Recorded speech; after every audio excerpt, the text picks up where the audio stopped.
मुरगुड शहर निसर्ग मित्र मंडळ आणि उज्जैनकर फाउंडेशन कोल्हापूर जिल्हा शाखेच्या वतीनं जागतिक पर्यावरण दिनानिमित्त 23 वर्षांपूर्वी लावलेल्या सप्तपर्णी वृक्षाचा वाढदिवस वृक्षपूजन आणि केक कापून साजरा करण्यात आला।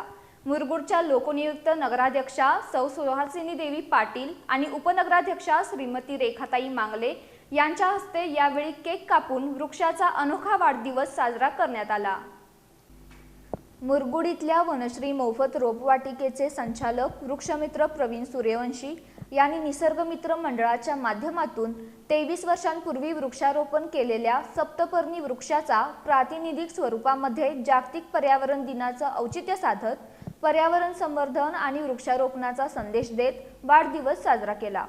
जागतिक पर्यावरण दिन विविध उपक्रमांनी साजरा करण्यात आला। यामध्ये मुरगुड नगर परिषद शेजारी सप्तपर्णी वृक्षाचा वाढदिवस, वृक्षारोपण, बीज संकलन, बियांची हवाई पेरणी अशा उपक्रमांचा यामध्ये समावेश आहे।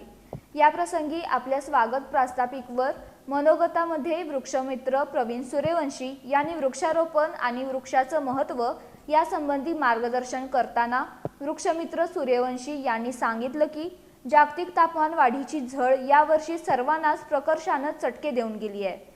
कडाक्याचा उन्हाळा सर्वांनाच मोठ्या प्रमाणात जाणवतोय।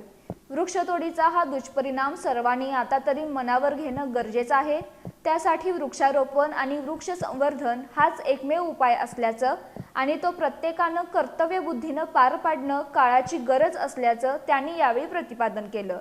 या कार्यक्रमाला राष्ट्रपती पुरस्कार प्राप्त लेखक मा. ग. गुरव, M.T. सावंत, शहर पत्रकार संघाचे अध्यक्ष M.B. कानकेकर प्रमुख पाहुणे म्हणून उपस्थित होते, तर प्राध्यापक रवींद्र शिंदे, नगरसेवक S.V. चौगले, दत्ता मंडलिक, सुनील रणवरे, रणजित भारमल, सुनील मंडलिक, नगरसेविका गीता आंगज, वैशाली गोधडे, सुरेखा लोकरे यांच्यासह D.L. कुंभार, प्रशांत हळकर, मृत्युंजय सूर्यवंशी, प्रशांत सनगर तसंच पत्रकार संघाचे सर्व सदस्य, नगर परिषदेचे अधिकारी, कर्मचारी आणि वृक्षप्रेमी नागरिक उपस्थित होते।